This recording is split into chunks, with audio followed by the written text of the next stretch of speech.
Welcome to The Explainer. Today, we're breaking down the powerful concept of empowerment. We're going to explore what it really means to feel in control of your own life and how that feeling can ripple outwards to strengthen an entire community. Okay, so here's our game plan for today. First, we'll nail down what empowerment actually is. Then, we'll look at the 3 different levels it operates on. After that, we'll dive into its shadow side, this idea of power over. And we'll wrap up by looking at how we can actually build stronger, more empowered communities. Let's get started. So, to kick things off in section 1, let's get personal for a second. Before we get into the textbook definitions, let's think about what empowerment actually feels like. Let's just start with this question. It's a simple one, but it's also pretty profound, isn't it? Go ahead, take a second and really think about it. Your answer, whatever it is, gets right to the heart of what we're talking about today. It's that feeling of being in the driver's seat of your own life. So, what do the experts say?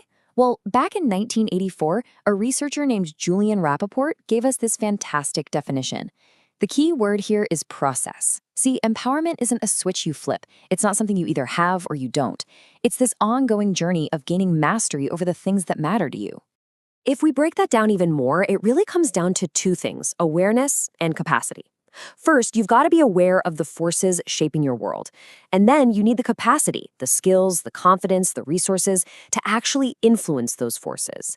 It's about moving from feeling like a passenger to grabbing the steering wheel. Okay, so this is where it gets really interesting, because empowerment isn't just some personal internal feeling. It actually scales up. It works on 3 distinct but totally interconnected levels. You can almost see it expanding outwards, right? It all starts at the individual level, with you, gaining that sense of personal control.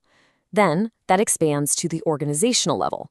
Think about workplaces or groups creating systems that actually share power instead of hoarding it at the top. And finally, you get to the community level, where people come together for collective action to improve life for everyone. All right, let's zoom in on that first level, the foundation of it all.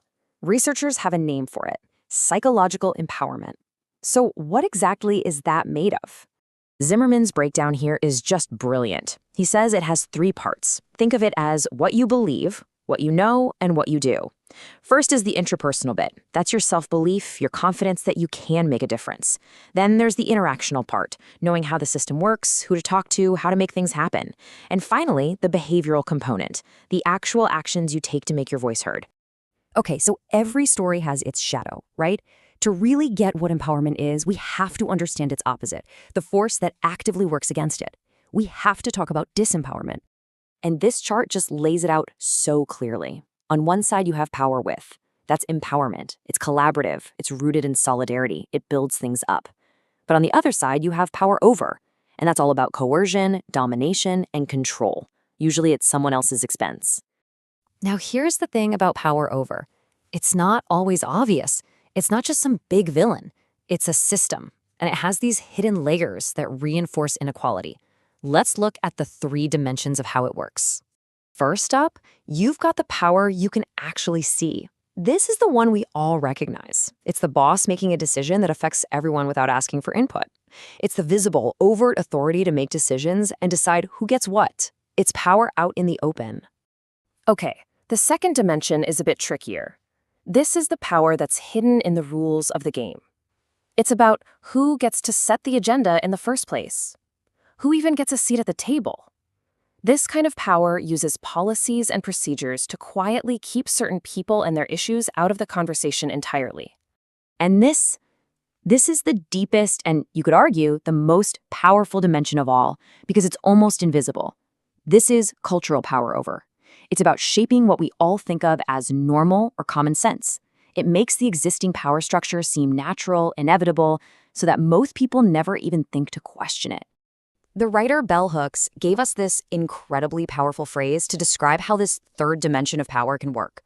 She used it to explain how a specific set of dominant cultural ideals can become the very foundation of an entire political system.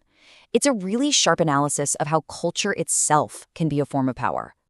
So what happens when people live under these layers of power over for a long time?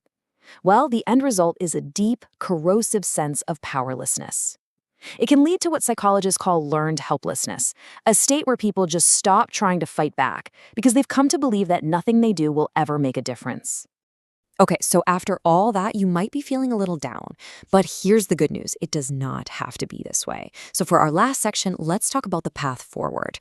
How do we actually build communities that create empowerment instead of powerlessness? Well, it starts with a really crucial shift in perspective. This table just perfectly contrasts the two approaches. The old, disempowering way is deficit-oriented. It looks at a community, sees only problems, and tries to come in as a rescuer. But the empowering approach is asset-oriented. It starts by asking, what are this community's strengths, and then works with them as an ally, a collaborator, to build on what's already there. And this isn't just some abstract theory, We can actually see what an empowering culture looks like in the real world. Think about organizations that work to create child-safe cultures. What do? They build a culture that values everyone, especially the vulnerable. They value participation. They celebrate diversity. They make it safe for people to speak up. These are the exact same principles that build an empowered community. So that brings us to our final thought for today, and it's a question for you to take with you. Using this framework we've talked about, what level of empowerment does your own community have? And maybe more importantly, what's one thing you could do to help strengthen it?